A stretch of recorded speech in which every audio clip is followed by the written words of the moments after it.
ওইভাবে না। কি করছো মা?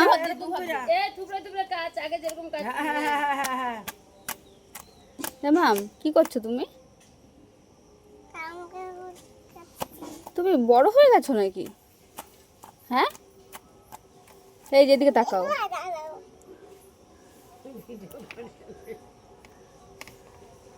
ও আবার জামা কাপড় কেচে আবার ধুয়ে ফেলছো? হ্যাঁ, এই যে এখানে এদিকে তাকিয়ে বলো। মাম এদিকে তাকাও। বাবা কত কাজ শিখে গেছে। ও আচ্ছা আচ্ছা, ও আচ্ছা তোমার বালিশ কবে ধুচ্ছ? হ্যাঁ হ্যাঁ বুঝতে পারলাম এবার। বাবা কত কাজ করে,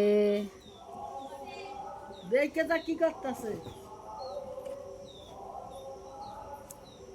বাবা আবার হাত ঝাড়া দিচ্ছে।